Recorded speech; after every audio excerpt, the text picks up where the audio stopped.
Hello, Commander lovers. Hello, Magic lovers. Hello, Mono Red lovers. It's Max Nolan recording for Magic Stronghold. We're going to be talking about Commander today. As opposed to other formats like Modern, Legacy, Standard, I don't feel it's necessary to talk about an entire deck list for two reasons. One is that they're really big, and going over them card by card will take a long time. And more importantly, a lot of choices in Commander are based on personal preference rather than what's actually good. As you can see, I have Shivan Dragon highlighted right now in my deck, and that card's not very good. I play it because I loved the card as a kid, as have a lot of other people. I've also got like Urza's Blueprints in here. It's a significantly worse version of Staff of Nin. I play it because I have a foil one and it looks pretty. Stuff like that. So me going over my card choices is kind of a waste of time for you. But I am going to talk about some Commander philosophy today that I feel is very undervalued, very underappreciated, and very underused is the one I care about the most. And that is ending Magic games quickly. This is a mono red deck that I came up with about 4 years ago when Commander, still wasn't hip, wasn't cool. I was one of the first people. And I would go to Grand Prix to judge, and at the end of the weekend, we'd all go off and play Commander, because that's what we did. Because we'd been standing around the whole weekend watching players play Magic, and we wanted to play some too. We all had Commander decks, so naturally. And the recurring problem with this is that when you start a game of Commander at 10 p.m., you end up playing 4 or 5 hours. Then it gets to be about 2:30 in the morning, and you realize that you have a flight to catch at 6, and the numbers just didn't add up. It wasn't fun because everyone was playing slow decks and nothing happened. So I decided I didn't want any more of that. My choices were either make games end quickly or not play. I obviously did not want to stop playing Commander. This is a great format, so I built this deck, and its whole purpose isn't to win necessarily, it's to make sure the game ends quick. So my commander is Zozu the Punisher. The reason why I chose him is that he's got an immediate impact on the game. You're almost always playing him on turn 3 unless you get stuck on 2 lands or have something better to do. And you can play him repeatedly, and he ends up doing, about 8 to 10 damage to people, more if they play stuff like fetch lands, if they're playing ramp spells. There are a couple other options. You could play Jaya Ballard, who can deal more damage in the long term. I don't, because she doesn't really start doing stuff until quite late, despite the fact that she costs 3. It's also Heartless Hitotsugu. You could make a build where it's really easy to give him haste, and I've actually considered doing that. I've thought about switching to that, but I love Zozu too much. But it would be a great option. You could also go with Godo, have more of an equipment theme. Godo is a traditionally strong general. So the sort of things you want in a deck that's trying to end the game quickly. First off, since we're playing red, our card advantage choices are limited, so you need some form of deck filtering. So we've got stuff like Sigiled Skank, got stuff like Sensei's Divining Top, got stuff like Crystal Ball,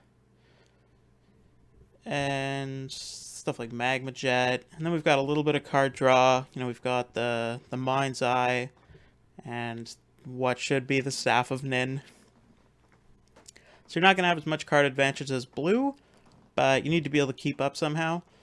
And the second thing you need to do, as you notice, our mana curve is pretty high, so you need mana development. So we've got Soul Ring, we've got Extra Planar Lens, which doubles our mana.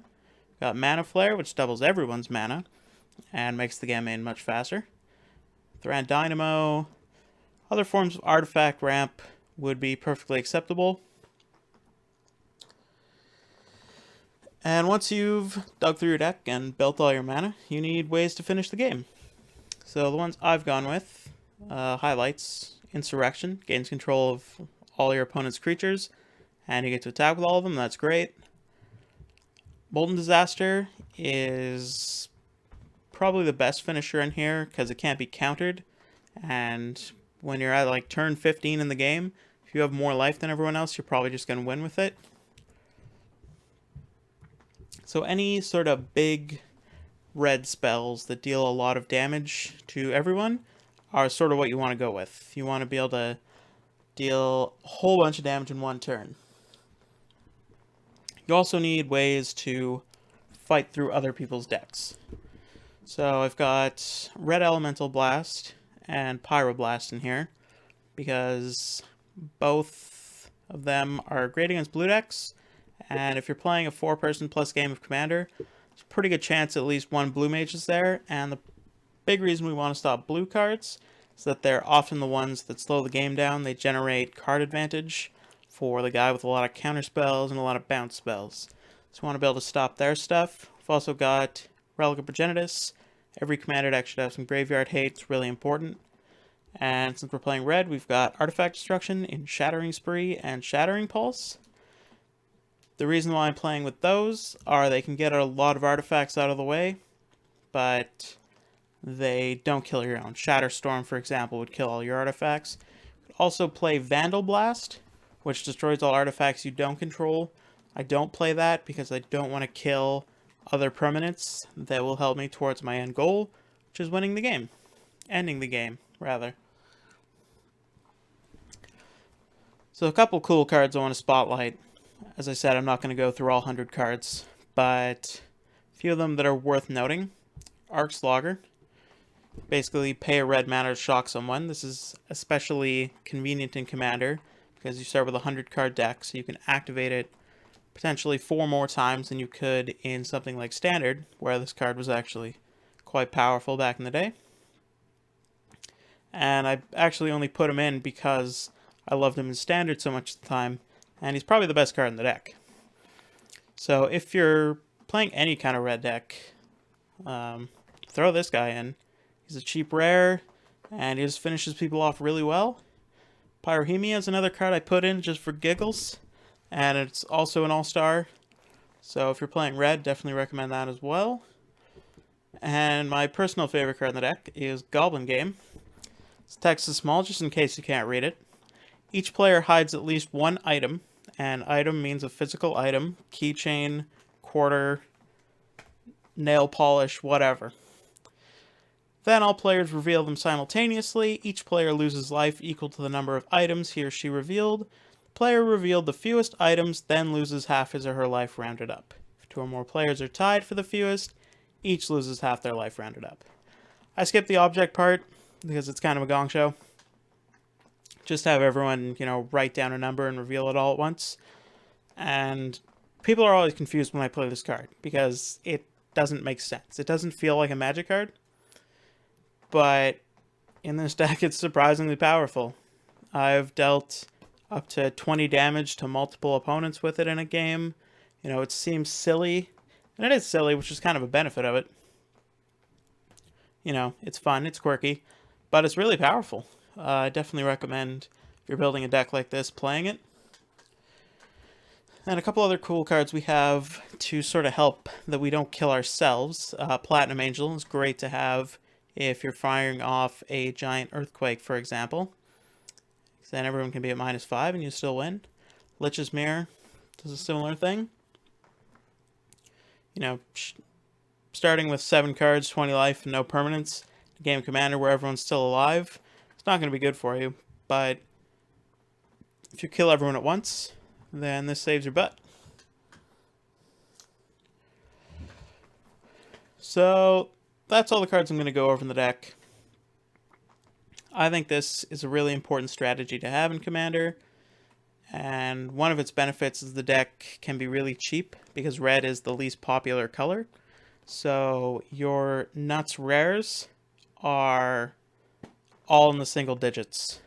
The only expensive card I'm playing this deck is Karn, and he's not even that great. You never restart the game with him.